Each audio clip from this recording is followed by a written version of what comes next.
Do we say hi? You can. Hello. Hi. I'm her dad. Here you go.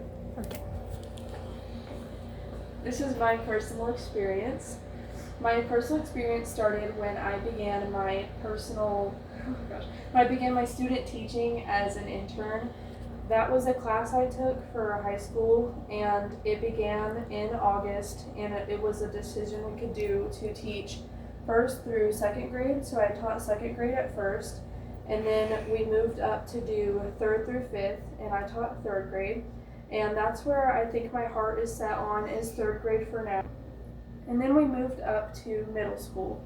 Middle school was definitely not for me, because I think middle school has a bit different social construct and different maturity levels. Definitely not what was for me. Then we moved over to the paraprofessional setting, where we went to different special education classrooms. And when we were in that setting, we were helping these special education students with different day-to-day tasks, whether it was just coloring, speaking to them, helping them read, different simple tasks like that. And I really enjoyed that, but I think third grade is where I'd like to stick with. But one specific instance is definitely on my mind, and that is when a student came up to me and told me that he was struggling. And he already went to multiple other teachers, and they also told me he was struggling.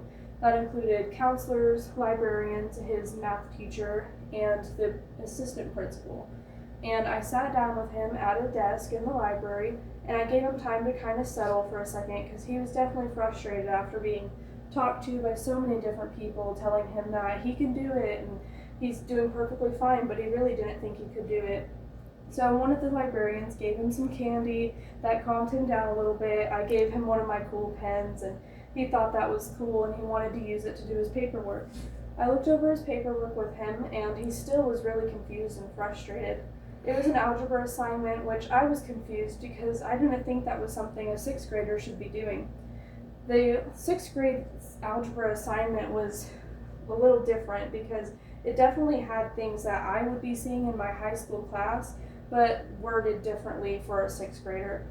He was confused, and I sat down with him and told him that he can do it. He got kind of frustrated at me, and I just looked at his shirt. He was wearing a Fortnite shirt, and I play the game myself, and so I started to tell him, how about we use this to kind of integrate that into your work.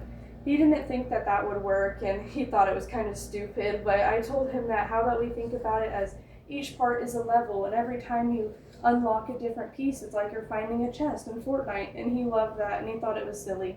He started to figure it out, and then we eventually got every single question done on the first side of the page. He turned the page over and immediately fell down. I was like, no, what's wrong? You got the whole first page done. But the back side was geometry. He said he's never seen this before. Why is the teacher giving this to him? But I told him, how about we use Fortnite again? You know how you build in Fortnite, you use ramps. So how about we draw a little guy on top of this triangle? That's your ramp. Now add these sides together.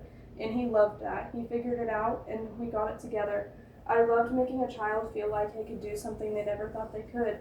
And ever since then, I knew that teaching was destined for me, and that third grade was for me.